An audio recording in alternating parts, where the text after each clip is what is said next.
Thank you everybody for joining. We're really happy you're here. This is your AI Governance Blueprint, a guide to ISO 42001 and NIST AI RMF. My name is Aaron Lumna. I'm on the TrustCloud team, and I'm going to be your host for this session. So before we dive in, I just want to tell you a little bit about TrustCloud and who we are before we go into our agenda. So our trust assurance platform allows you to achieve and maintain compliance with major cybersecurity frameworks, pass audits with confidence, and easily report on your GRC efforts to leadership. We've helped over 1,000 customers upgrade GRC into a profit center and prove the ROI of their security and compliance programs. So we have a packed agenda for you today. First, we're going to start off by taking a look at the state of AI governance and where we're at currently. Next, we'll do some comparisons between the two major AI governance frameworks, ISO 42001 and the NIST AI Risk Management Framework. We'll talk about what auditors look for, and then also follow that up by looking at what's next for AI governance. Finally, we'll explain a bit about how TrustCloud can help you with achieving compliance with ISO and NIST, and we'll finish up with some Q&A. On that note, please feel free to submit any questions you have through the Q&A function in Zoom throughout the presentation, and we'll do our best to respond to them. Now I'd like to introduce you to our panel of experts. Dixon, could you start us off and tell us about yourself? Great. Thanks, Aaron. Dixon Wright. I head of all things GRC here at TrustCloud. Excited to be with you all today, and I'll be your host and leading the Q&A with Michael and Danny. Michael? Michael, you're on mute. Hi, folks. Thanks, Aaron. Dixon, thanks for having me here today. I'm the founder of LexPipe. LexPipe is a legal technology platform that helps law firms analyze their bills, their invoices, so lots of sensitive information, and we're using AI to do that. So I'm here to talk about how we're trying to make that safe and keep it safe. A bit about my background. This is not my first legal tech company I've started. I actually began another one and have a kind of long history of working in the legal tech space. I came from law. I was a litigator in a major law firm in New York City, and kind of got my start building products for that law firm at that law firm, and then going out beyond that. So I've been engaging with AI for many years, and the rapid increase in the past several years has really changed the game for a lot of us. So I'm excited to talk about it. Also a native New Yorker. Great. Thanks, Michael. And this is Danny Menimbo with Schellman. We are a cybersecurity assessment and audit firm. I've been here with the firm for 11 years, based in Denver, Colorado. My role at the firm, I'm one of our CPAs, as well as the leaders of our ISO and AI practices. Awesome. Thanks, guys. So to kick us off, we'll kind of start with the state of AI governance. And Michael, I guess to start with you, as a founder of an AI legal startup, what are you seeing in the legal profession with AI, and why is it important? And kind of give us some debrief on that. Sure. So in law, kind of everybody, that's kind of the operation, everything works through natural language. And when you write a request to a court, you have to write it in English, or it's a motion, or you write a letter to your client. It's very dense English. And the past several years, advances in natural language processing have really just made it a lot of the very, very difficult problems that were in legal technology much easier. Right? Identifying who the attorneys are in a particular document, or what are the major contract terms. These things were very difficult before, extremely difficult. Only the largest companies could really tackle them. Now it's much easier, and many companies can tackle them. And so what you're seeing is a kind of a sea change in the legal technology space of a lot of new tools being introduced, a lot of people using them for the first time, and then a lot of people getting in trouble using them. And there's been more than one case, more than one instance where attorneys have been sanctioned or kind of embarrassed at the very least for citing incorrect or false information that was a result of an AI system that they didn't fully understand. So kind of as from my perspective, the state of the market really is that the legal tech industry is still a little bit behind in improving in invalidating these new tools, and it's kind of falling on individual companies to kind of go out there and prove to the world that their AI is what they say it is. So that's part of the reason why we came to TrustCloud. I mean, I think having a robust framework around how you develop your AI systems is critical in this space and in others. And so that's kind of awesome. And then Danny, as practice leader at Schellman, what are you seeing from your customers and prospects as it relates to AI governance? Yeah, we always want to be, making sure that we're taking feedback from clients and prospects, into account as we're continuing to evolve our services here at Schellman. And I think what we're seeing as it relates to AI governance from an assessor point of view is we're seeing kind of two flavors of questions coming in these days. A lot of folks are just trying to more from a exploration or education standpoint. They're wanting to learn more about AI governance in general. What does that look like? What does it mean? And we've gotten some more clarity around that as, NIST AI RMF and ISO 42001 have been published within the past 12 plus months that we'll talk more about today.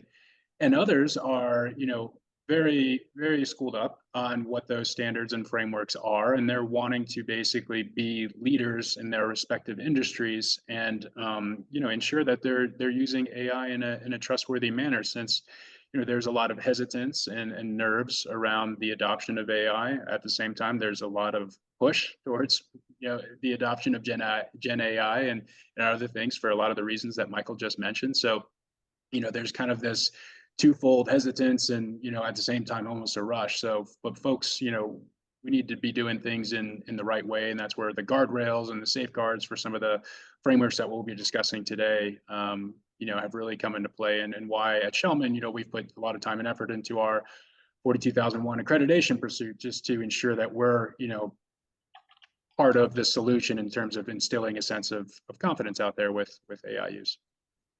Awesome. And Michael, maybe just to circle back really quick, we were together last week. You mentioned a Stanford study around hallucinations, in legal research related to AI. Can you maybe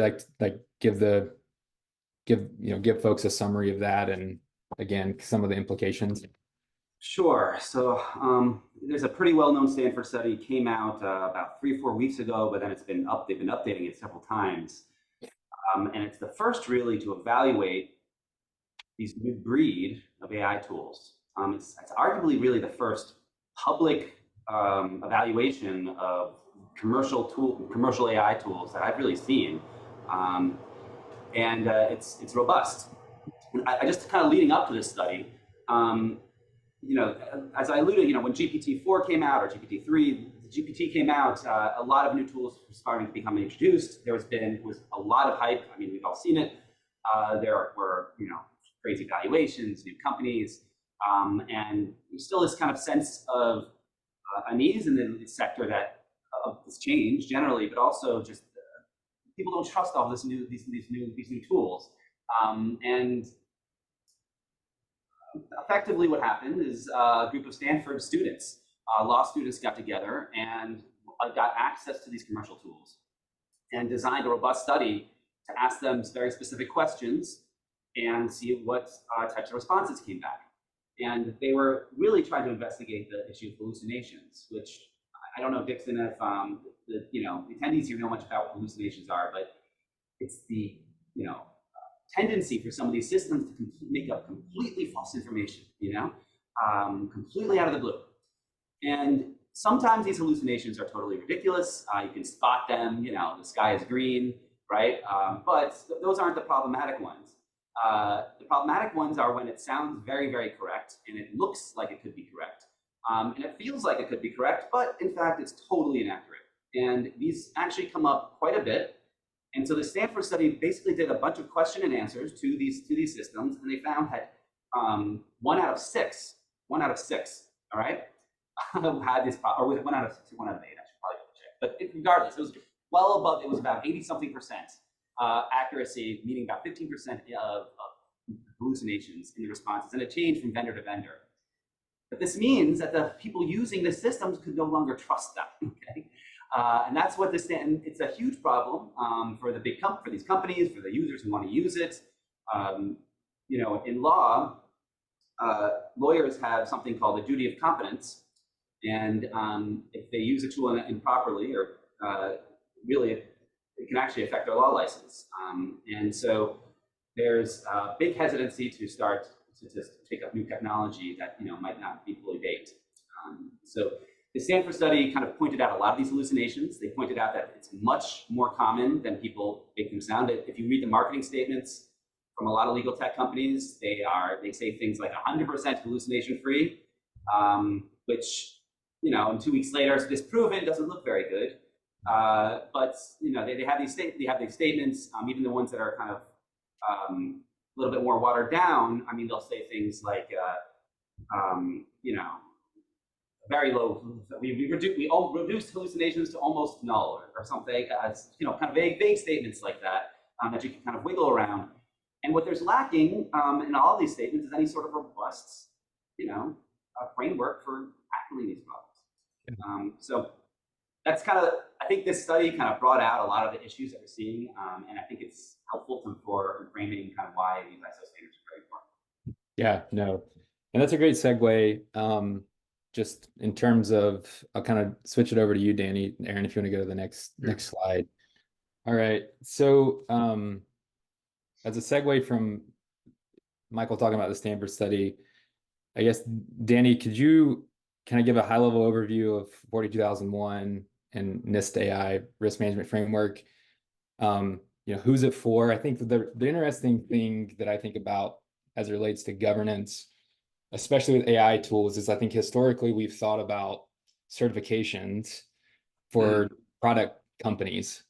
But when you think about 42001 and NIST, you know, these are risk-based frameworks. That's right. And I think the application here, in my mind, is more broad than just like product companies who are trying to establish trust for business-to-business transactions, right? These are really any company who have users that can access GPT, right? Like need to have some level of strategy around how they govern the use of AI tools. So maybe just give the folks like an overview of the differences, like the commonalities, the differences between the two.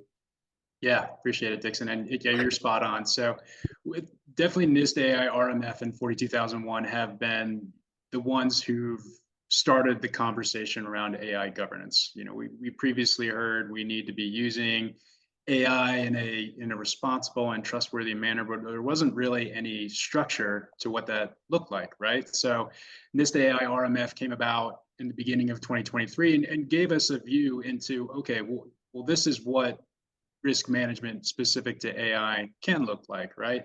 And then ISO 42001 came at the close of 2023, and here we are. But you know, I think at the surface there are certainly a lot of questions that we're fielding. Which one's right for me? NIST AI RMF, ISO 42001. What are the differences?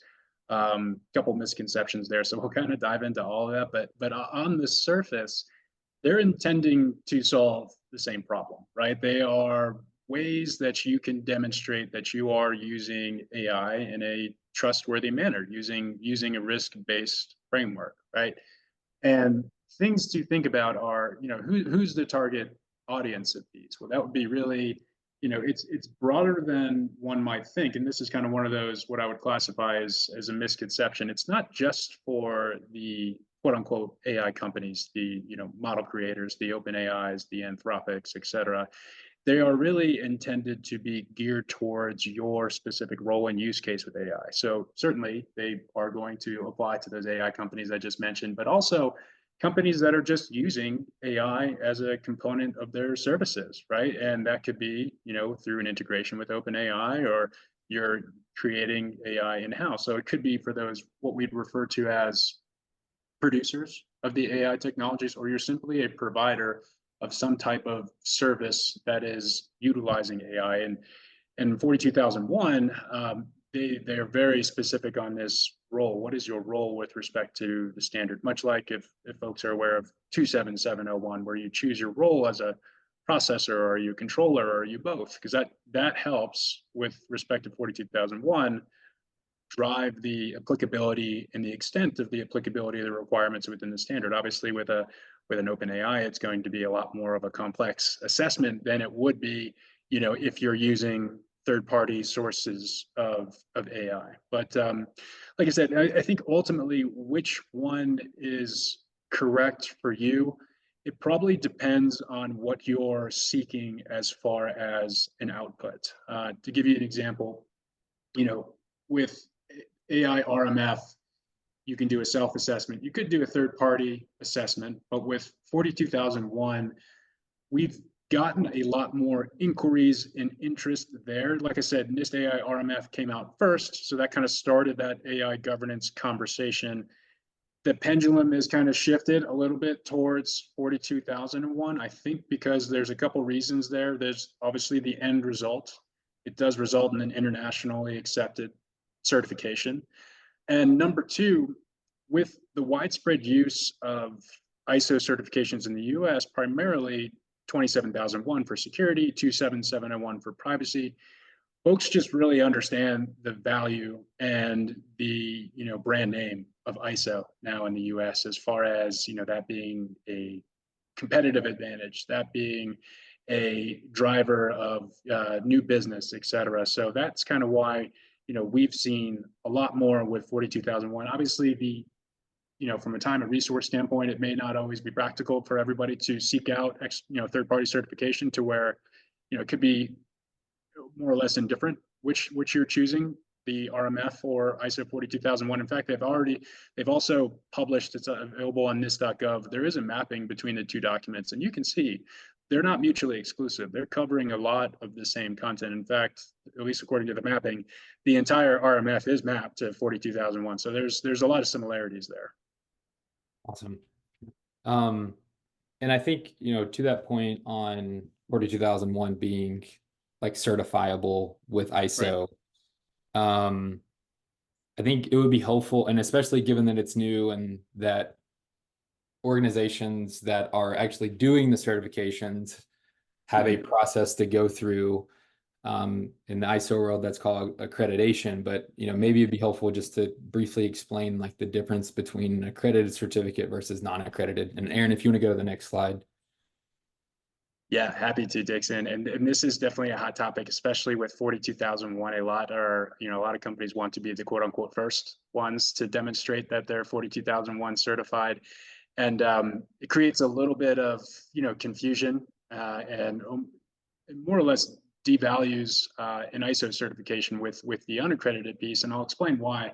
But first, at Schellman, we're not in the business of doing any unaccredited certifications for the reasons I just mentioned around creating confusion, devaluing ISO certifications. We're dual accredited by ANAB and UCAS, and what that means and the value can be very easily spotted on an ISO certification.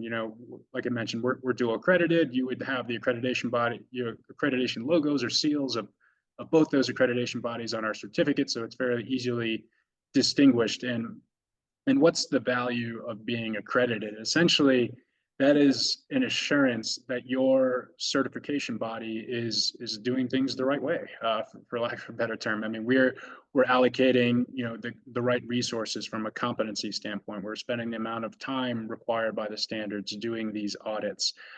We have proper oversight on our deliverables, how we're doing an audit start to finish. Like I said, we're doing things the right way, and that is enforced by a third party. It's essentially an auditors auditing auditors, right? You want to make sure that we're doing things well, and that certificate that you have has value to it, right? Because it really does demonstrate that you have you have a management system that has withstood basically what are the requirements and is reflective of the requirements of the standard. And for unaccredited certs, like I said, we've been keeping a keen eye on this at Schellman, because like I said, we're really pushing hard on accreditation for 42001. And I saw a claim, I think it was in Q4, that somebody, the first organization to receive 42001 certification, which I found was odd because 42001 wasn't even published at that point. And as you dug in, it was a headline, right?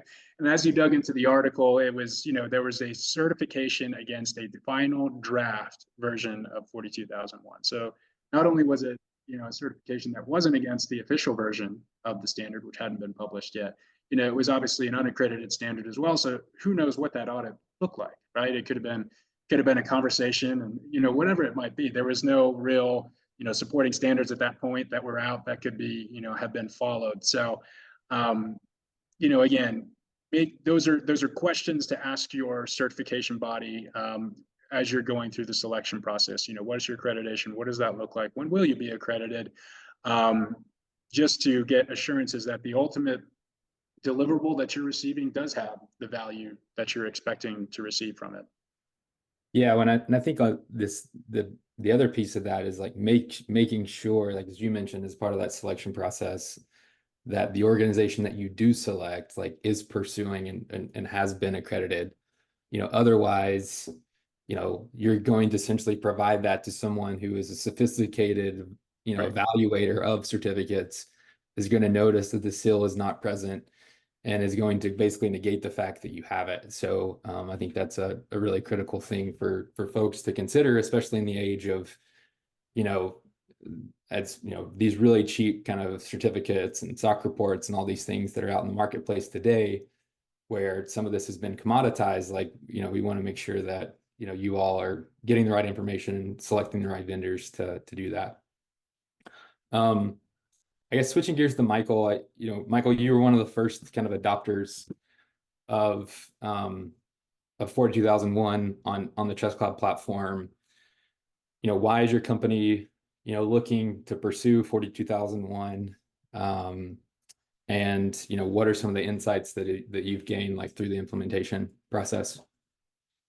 I think there's two reasons. One is trust. I think we're, as a company, putting in a large amount of time and effort into building safe AI systems, and we do that on the back end. And a lot of people don't see that, and they don't see the effort that goes into it. Having certification or working towards a certification is kind of visible proof that we do take this seriously, and that I think especially for smaller startup companies that are working on enterprise tools, have to have access to enterprise data, private enterprise data. You have to demonstrate trust, and then you do it more than one way.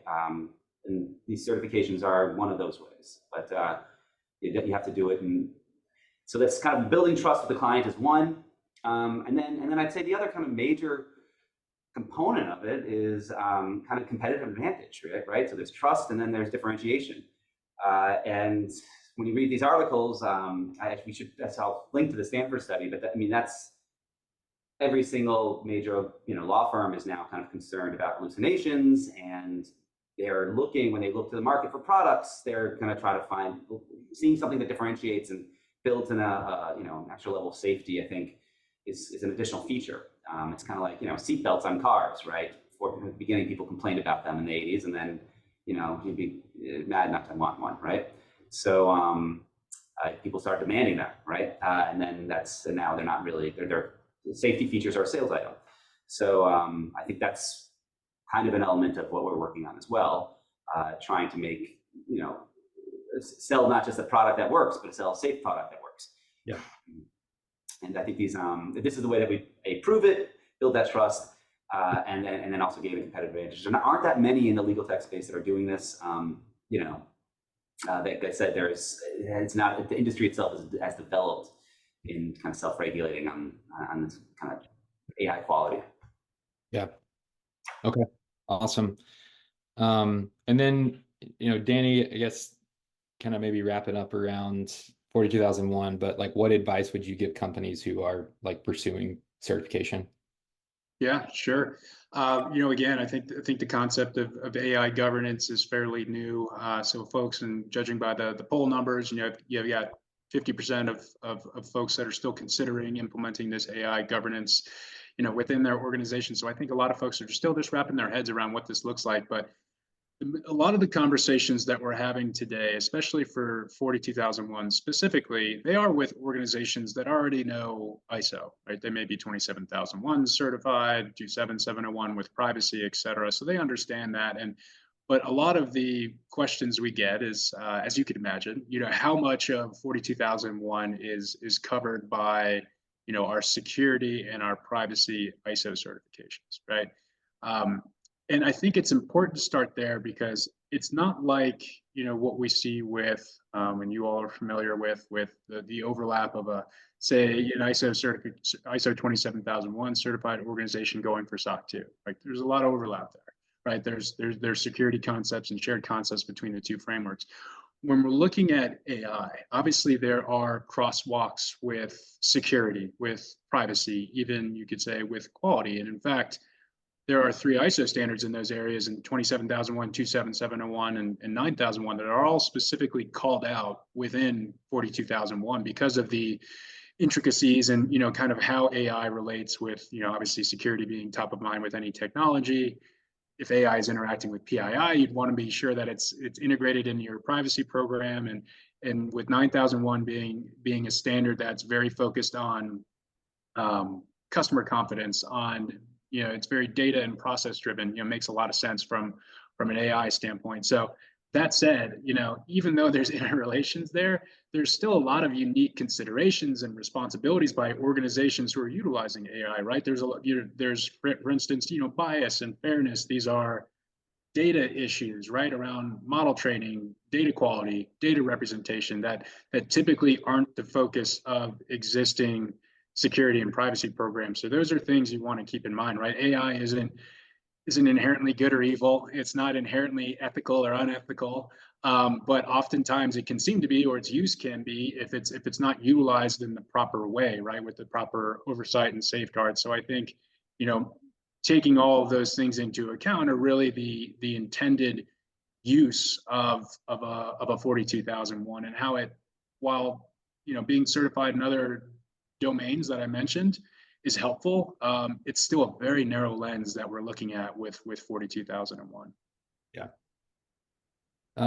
Just really quick, I think this is relevant and before we move, but is ISO 40001 more popular in use in Europe, and NIST framework is mainly used in USA? I don't know, Danny, if you have any thoughts on that. Yeah, I think, like I said, ISO's name brand just naturally extends beyond US's borders, and they've been a leader as far as Europe goes with ISO standards long before 27001, et cetera, became very common in the US. So that sounds about right, that 42001 would be more popular within Europe, and NIST AI RMF in the US that tracks with a lot of the inquiries that we receive. But I think you're starting to see ISO kind of spread its tentacles outside Europe as well. Yeah, and I think that comes back to the fact that it's an actually certifiable standard. That's right. Certificate that can be used for third-party trust versus some type of self-assessment or even like a third-party attestation against AI RMF, which probably won't have as much pull, especially in terms of like sales cycles. So that would just be the one consideration, is there is no formal kind of standard certification for NIST AI RMF. That's right.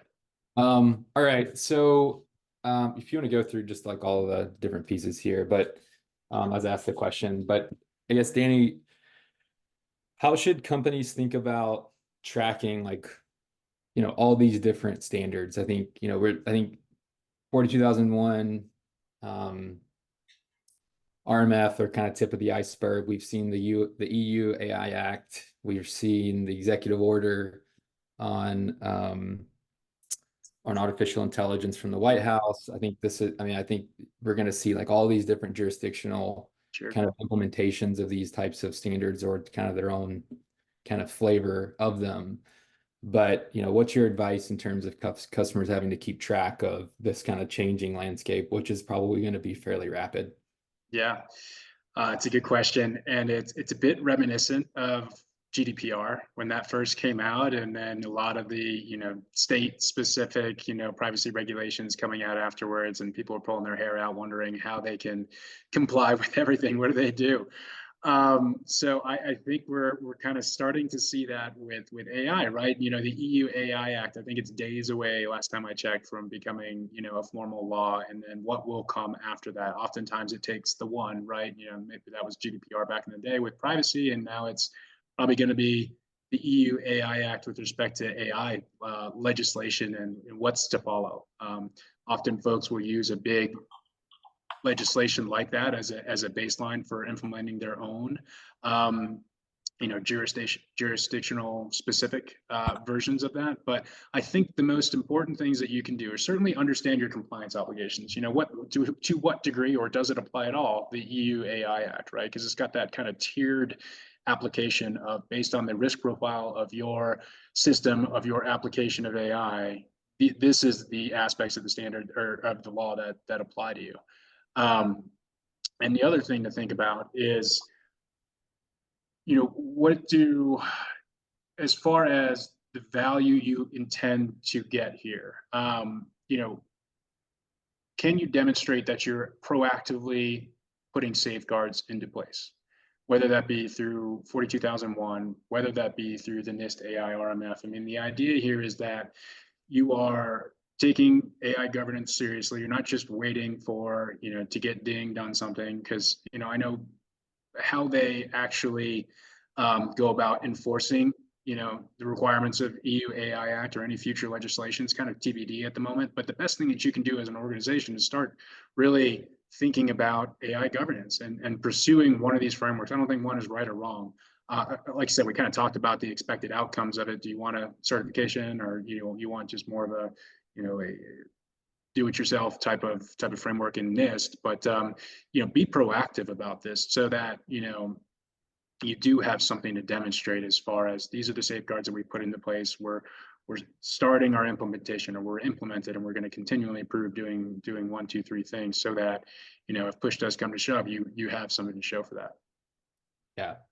I mean, I think about it in terms of the similarities between like tech debt and when you're like pursuing certification for something that you've let persist in an undesired state for a certain period of time, like retrofitting that to your new desired state is much more difficult than trying to plan and implement from the beginning. So I think as like these things change at such a rapid pace, new technologies coming out, new use cases are coming out, like it's going to be harder and harder to retrofit this this AI debt that you put into your organization the longer that you wait.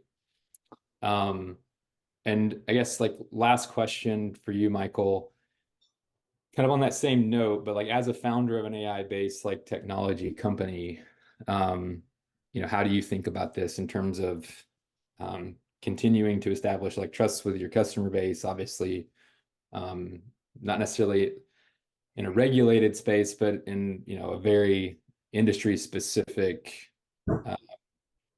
where people would like have like the use cases of what you're doing, and the data that you have is extremely sensitive. So let's call it sensitive buyers of your system, and then just trying to keep track of like all these like nuances that are coming out that you need to consider as a AI based company. I'll start with that second one, which is the nuances, and I think it kind of segues into the first one, which is like kind of bigger opportunities. And the nuances are really that like in law, you mentioned how you have these competing international standards, European standards, and U.S. standards. In law, it's actually even more segmented than that. I'm not to the extent that there's any law firms or lawyers on the phone. There are now dozens of different hyper-local rules in specific courts across the country on the use or disuse of AI. Either you have to disclose that you're using it, or you can't use it, or if you use it, you have to do something else. It's extra. And actually, there's a great website. If you go to Ropes and Gray, it's a law firm. They put out a tracker that tracks all these different variations, and it's a huge huge variation across the country of what's allowed and what's not allowed. So right now, you're seeing a lot of law firms struggling with kind of grappling with this variation, and they like start from where we begin. Everybody wants to use these new tools, but they don't want to trip over themselves to use them. So kind of because there is so much variation, it's actually setting up a huge amount of opportunity for small companies like ourselves. I mean, the good news for startups and small companies is that the big companies are going through the same thing. It's a very level playing field. So you can compete now, setting up a really the biggest companies in the world don't have AI governance standards, all right? And the smallest companies in the world can create them and then compete with the biggest companies. So if you could go to clear clients and say, hey, our AI is safer than others because we started from the ground up, building on AI trust from day zero. It's a different type of product that you bring to market. So I think so kind of going to this point, I think there's just a huge amount of complexity, disorganization, confusion, and enormous amounts of opportunity as well. Just enormous amounts of opportunity. Just people can take this information and organize it and make it work. Will be very successful, I think. So that's what we're in. Yeah. Perfect. All right. Maybe next slide, Aaron, just as a segue. And so I guess quick shameless plug is the host of the webinar going to kind of go through two kind of quick use cases of how TrustCloud can certainly help with this. One, showcasing how we kind of structure 42001 standard. And second, like how we can map those controls into risk, because that's what it's ultimately all about. So Aaron, you're gonna have to let me share. Yeah, there we go.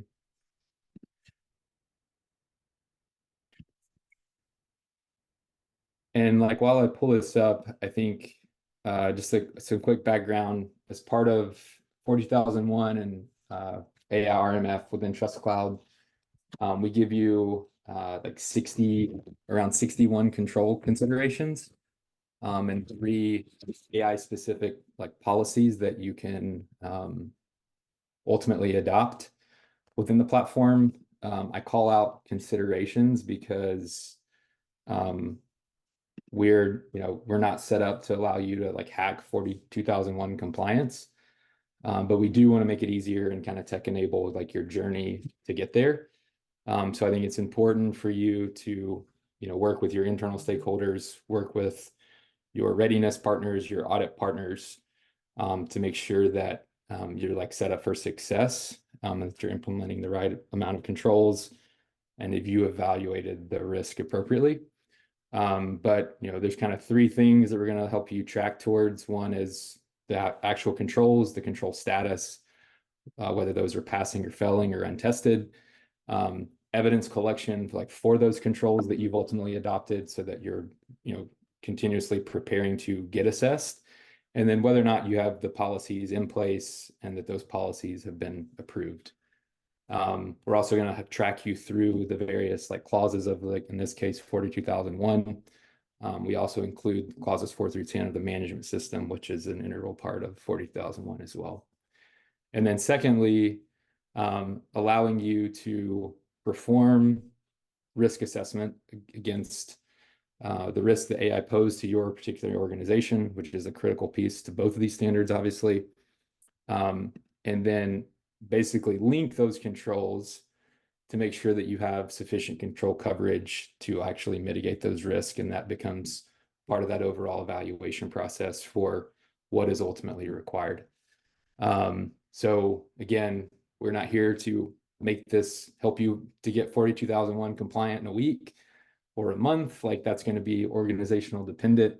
But we are here to kind of make that easier for you, and to keep this structure and to give you that guide, to ultimately make that implementation easier and more successful.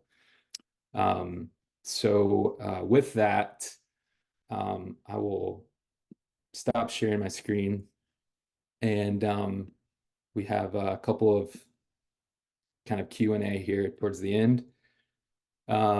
So the first question is, does either ISO 42001 or NIST AI align better for those that have adopted SOC 2?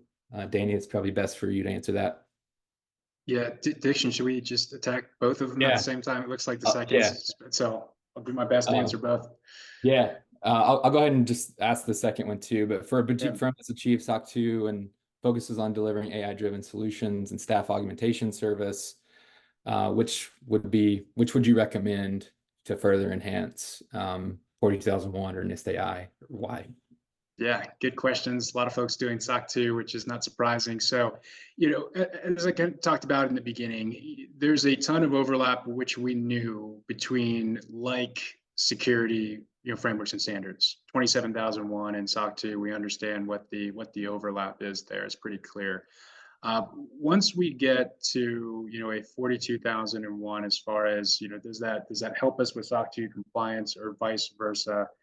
It depends, right? You hate the typical auditor answer right there, but right, it depends on what those processes. If you think about what comprises, the framework for 42001, right? It's context of the organization. Have you defined the influencing factors around your scope, your role? What about your objectives? Your AI risk assessment, that including a system impact assessment, are all those things kind of included within your existing SOC 2? Probably not, right? So a lot of especially when we're looking at it from a specific AI lens. So that's just something that you want to think about as far as, a lot of, you may have the right baseline, you have a risk assessment, you have an internal audit, or, monitoring and measurement process, a lot of those COSO elements that are required with SOC 2. Now you just have to morph them, and adapt them to your AI use cases within your organization, which, like I said, might be a narrower scope, right? And to the second question, do we recommend 42001 or NIST AI RMF? Based on somebody that's had SOC 2. Like I said, we see a lot with 27001 in terms of that being a really helpful foundation for SOC 2, because ISO is going to have a lot more documentation, requirements, and formalities than you have with a SOC 2, just in terms of things that you need to have in place and explicitly there. So I would say, and I would also think it would be rare that organizations can do 42001 without 27001. There may be situations where you can, maybe you have a SOC 2, et cetera, but because you have to be able to address security questions too when you have AI, right? Because that's not really the intent of 42001 specific to security, right? That's why it's a different management system standard than 27001 for security, or than 27701 for privacy, right? These things, it mentions it several times within the 42001 standard that these are intended to basically stack and work together, right? AI shouldn't be a separate risk management program from security or privacy, right? They're meant to be interwoven and integrated. But I personally think that there's a lot of value coming out of 42001. Again, that's why as a firm, we're investing a ton of time and resources into building out our ISO practice around this as well, because of the international acceptability, because of the name brand recognition, and a lot of things that we talked about, within the presentation today. Yeah, no, that's great. Okay, I think any other questions, Aaron? I think we're good. Yeah. Well, right. Thank you everybody for joining. Thank you, Danny. Thank you, Michael. Thank you, Dixon. We couldn't have done this session without you. We hope this was useful for everybody and that you learned a thing or two. We will be sending out a follow-up email with a recording of the session and also the slide deck and some additional resources. If you'd like help with 42001 or NIST AI RMF, TrustCloud is here to help. Please reach out to us, as well as Schellman. They're leaders in the space for a reason. So with that, thank you all again and have a great day.